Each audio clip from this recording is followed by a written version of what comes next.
ایک دور دراز علاقے میں نور آباد نام کا ایک چھوٹا سا گاؤں تھا۔ اس گاؤں کے لوگ یقیناً رکھتے تھے کہ ہر انسان کے دل میں ایک اندیکھا چراغ ہوتا ہے جو صرف اسی وقت روشن ہوتا ہے جب ہم کسی کی بے غرض مدد کرتے ہیں۔ اسی گاؤں میں ایک نرم مزاج اور خاموش سی لڑکی رہتی تھی جس کا نام الینا تھا، لیکن سب کے دکھوں کو محسوس کرتی تھی۔ وہ اکثر کنویں کے کنارے بیٹھے رہتی اور آسمان کو دیکھ کر کچھ سوچتی رہتی۔ ایک رات جب وہ تنہا جنگل کے راستے سے گزر رہی تھی، اچانک ایک روشنی نظر آئی اور ایک بوڑھی عورت اس کے سامنے آ گئی۔ عورت کے ہاتھ میں ایک خوبصورت چراغ تھا جس میں ہلکی سی روشنی جل رہی تھی۔ بوڑھی عورت نے کہا، الینا، کیا تم اس چراغ کو اٹھانے کے لیے تیار ہو؟ یہ روحوں کا چراغ ہے۔ الینا نے حیرت سے پوچھا، میں کیوں؟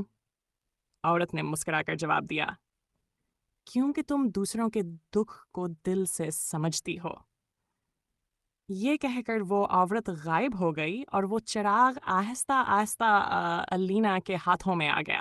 اب الینا کو وہ سب نظر آنے لگا جو دوسرے لوگ نظر انداز کرتے تھے، جیسے ایک بچہ جو تنہا بیٹھا رو رہا تھا، ایک بوڑھا آدمی جو چھپ کر آنسو بہا رہا تھا، یا ایک عورت جو بھاری پانی کے برتن اٹھائے تھک چکی تھی۔ جب بھی الینا کسی کی خاموشی سے مدد کرتی، چراغ کی روشنی تھوڑا اور بڑھ جاتی۔ لیکن ایک دن ایک لڑکے نے الینا سے حسد کیا۔ اس نے کہا، یہ سب جھوٹ ہے، کوئی جادوئی چراغ نہیں ہوتا۔ الینا نے کچھ نہیں کہا، صرف مسکرا کر اپنا کمبل سرد رات میں اسے دے دیا۔ اگلی صبح وہ لڑکا جاگا تو وہی چراغ اس کے ہاتھ میں تھا، روشنی سے چمکتا ہوا۔ وہ حیرت سے الینا کے پاس آیا اور بولا، یہ چراغ میرے پاس کیوں آ گیا؟ الینا نے نرمی سے جواب دیا، کیونکہ تم نے پہلی بار کسی کی تکلیف کو محسوس کیا اور اس کی مدد کی۔ اسی دن سے گاؤں میں بہت تبدیلی آ گئی۔ لوگوں کے دلوں کے چراغ ایک ایک کر کے روشن ہونے لگے، نہ اس لیے کہ انہوں نے کچھ پایا، بلکہ اس لیے کہ انہوں نے کسی کو دیا تھا۔